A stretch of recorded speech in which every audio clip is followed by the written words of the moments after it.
Good evening, everyone. Ian Patrick here, and I hope everyone's enjoying the new set so far.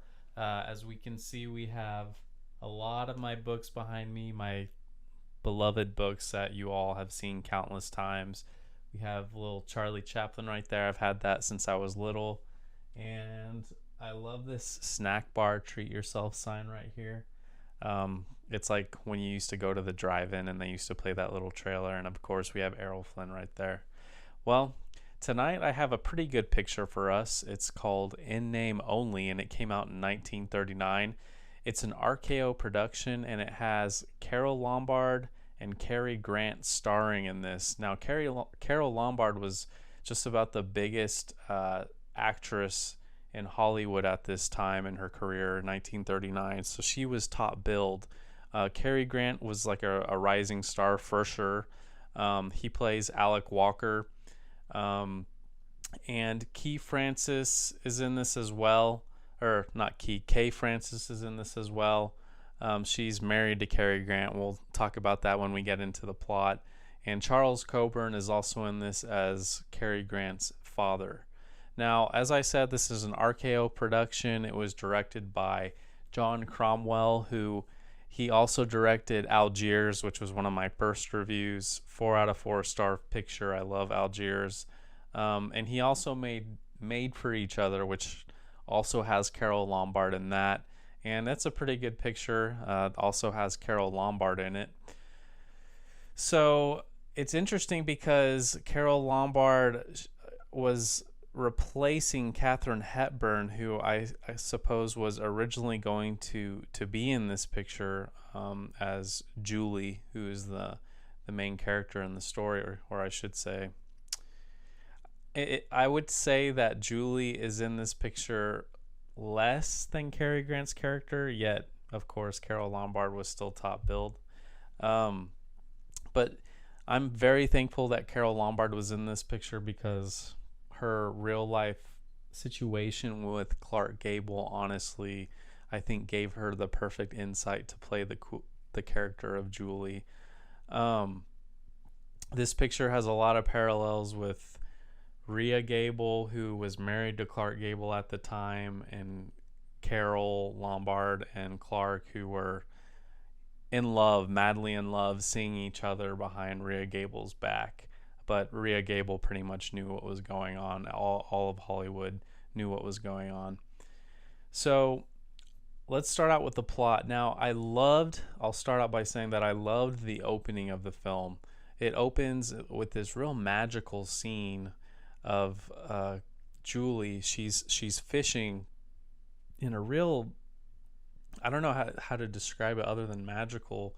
The cinematography is beautiful. She's fishing with her little daughter, and out of nowhere this real handsome man comes in on a horse, and of course it's Cary Grant, who plays Alec Walker. And Alec, he's just kind of strutting in on his horse, and they have a little conversation, and you just feel the sparks right away. And he even gets along with her little daughter, and we learn that she has no husband because her husband, I believe she says, died in the war. He's no longer with them anymore. But it really is kind of like a knight in shining armor comes out of the woods to find Carole Lombard and her daughter. And I just thought it was a beautiful scene. There's pure chemistry between Cary Grant and Carole Lombard. And her daughter. So the three of them, I love how sweet really that opening scene was.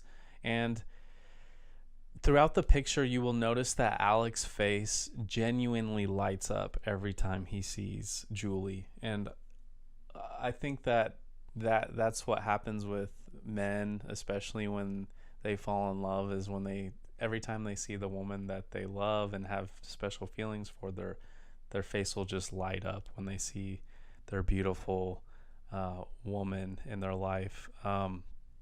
Every time he's around or near Julie, it just lights up, and I just wanted to note that.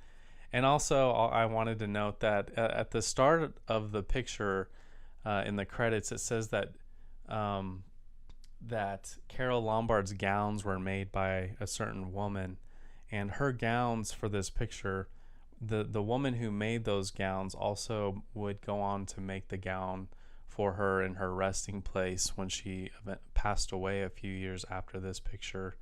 Um, and interesting because in this picture, Julie plays a fashion designer. She designs gowns, she designs dresses. Um, so she's a famous, not semi-famous designer. She's from New York City, and she's just sort of staying in this small town in this little vacation home on the countryside. And we learn that Alec actually used to live in that country home. Um, so Alec is a rich businessman who is unhappily married, and the fact that he's unhappily married greatly ties into the title, in name only, because, well, we'll get to that. So he's unhappily married to Kay Francis, Mrs. Walker, and he's unhappily married because basically when he married her, he learns that she only married him for status and for wealth, because Kay Francis, Mrs. Walker, was in love with another man. And he knew this because she had she had letters from him, and actually her ex-lover committed suicide because she ended up marrying Cary Grant over him. So that is why Alec resents Mrs. Walker, because there's no true love there for him. So he's already cheated on his wife at this point. He's cheated on his wife with her best friend, but Kay Francis, she just is in denial and won't believe ever that he cheated with her. And Alec he's sort of still flirting. He's still seeing Julie, and he then, after a conversation with his wife, he's angry with her.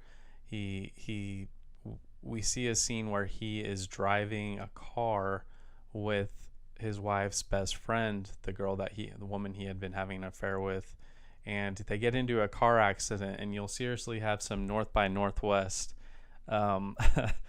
feelings when you see this scene, because it's, Cary Grant driving, and then he gets into an accident, and so he passes out, and his wife, Kay Francis, shows up, and of course he just happens to have the accident in front of that country home where Carole Lombard, where Julie is staying at. Julie comes out, and Kay Francis identifies herself as, I'm Alec's wife, and you truly see sort of the shock and disappointment in Julie's face, because you knew that she was slowly falling in love with Alec.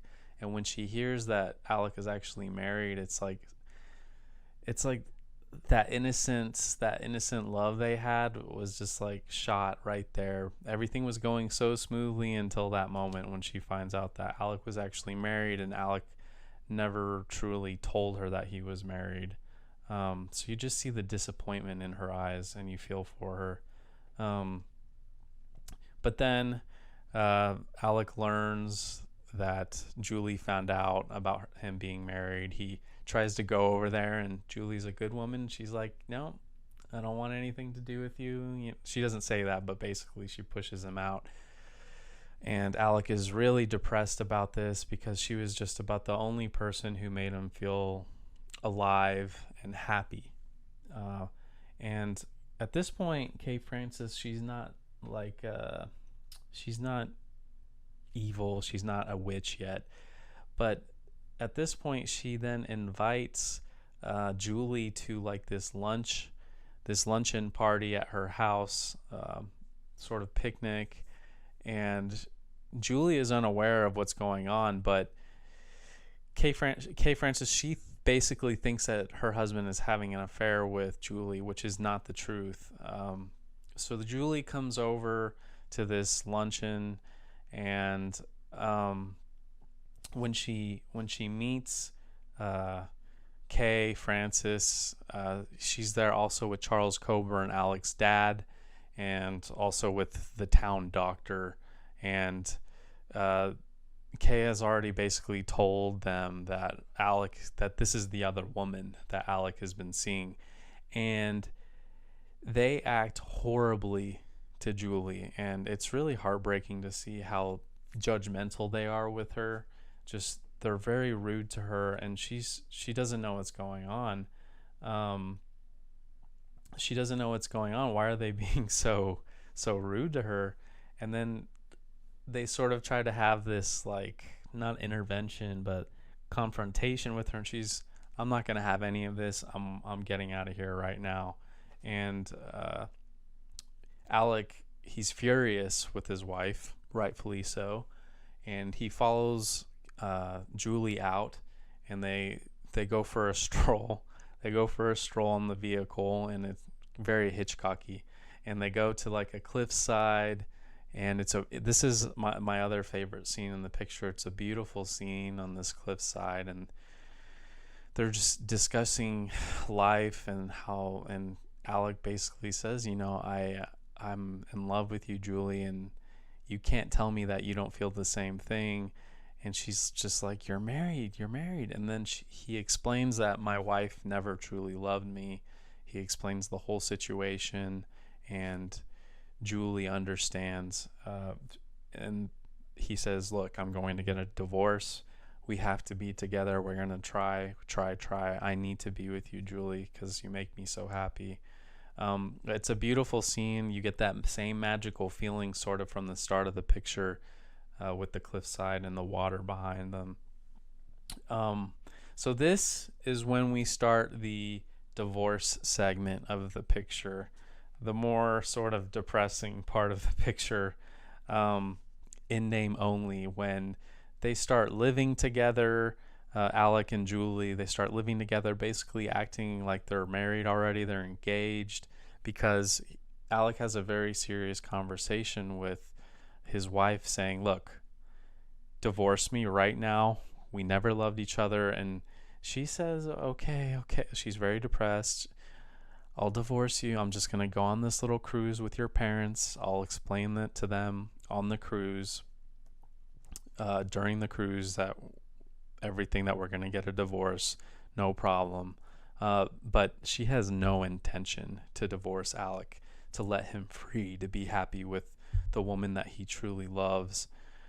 And I want to note that this is when Kay Frances's character gradually just gets more and more like a witch, like just an awful person. But it's interesting, we see Halloween. There's a little Halloween segment in the film with decorations and stuff. Then we get to, I think there was Thanksgiving and still no divorce. There are scenes where Alec calls his wife on the cruise ship saying, have you done it yet? And she's not doing it, and it's driving him crazy. It's driving Carole Lombard, it's driving Julie crazy, because there's no divorce. So then on Christmas Eve, Julie and Alec are going to have a wonderful time together with Julie's daughter, the three of them. But Alec's parents and his wife show up and surprise him on Christmas Eve, and it's truly awkward. This is when we see the true colors of his wife, because she does things like answer the phone when Carole Lombard calls and says, look, Alec is with who he's supposed to be with. Let us be. He's my husband, basically all that awful stuff. She knows something's wrong. She goes over there, and Alec's wife again tries to keep her from seeing Alec. And as a viewer, you're going crazy. You're like, she is such a witch. Let Julie see him. And you're going crazy. Alec comes out. He defends Julie, and then they go back to Julie's place. And because his parents are just treating Julie like she's another woman, like she's an awful person, she's a home wrecker basically, but they don't know the real truth, that Kay Frances is truly the witch here, and she's been a witch ever since they got married.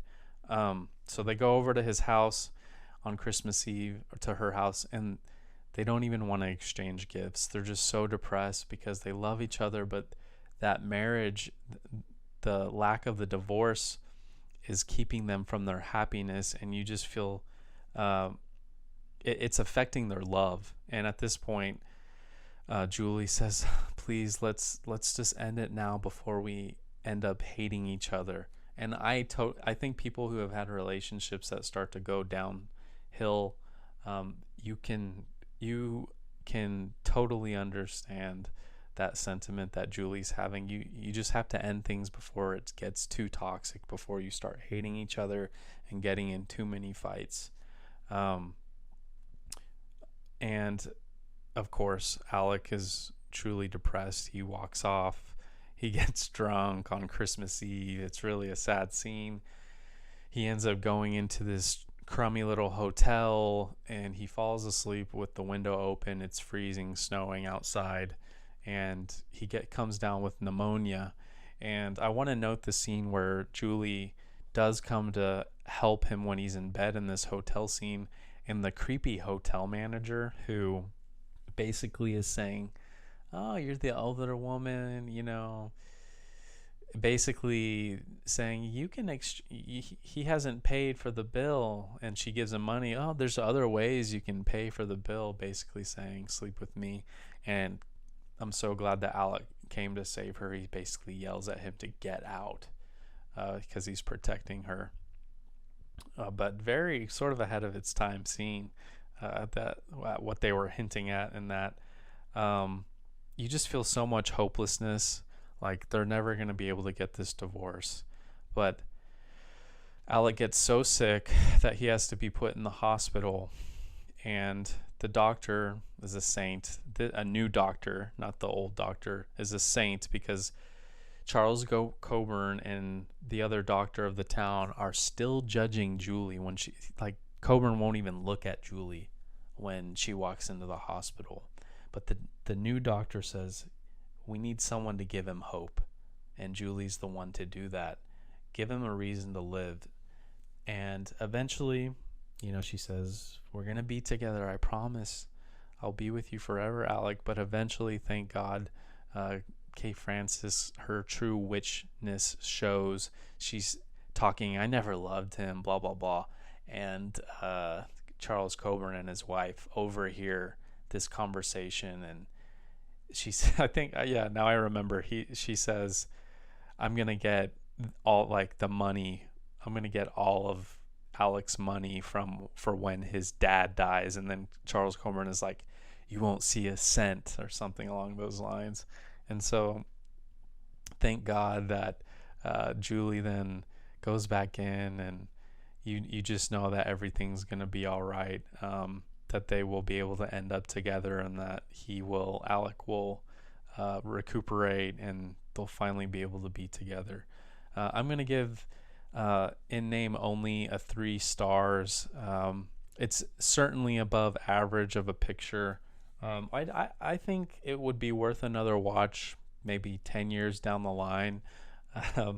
This certainly isn't a movie you watch every 2 or 3 years, or 5 years. I think with time you'll forget it, and then if it's on TV, it's definitely worth another watch.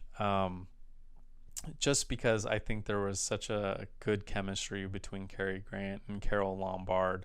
But it is sort of a depressing movie, and it gives so much insight into what divorce was like in the 1930s and 40s, because it looks brutal to get a divorce when one partner refuses to get a divorce. So it's really interesting insight into that. But it was sort of a depressing movie, especially that last third of it.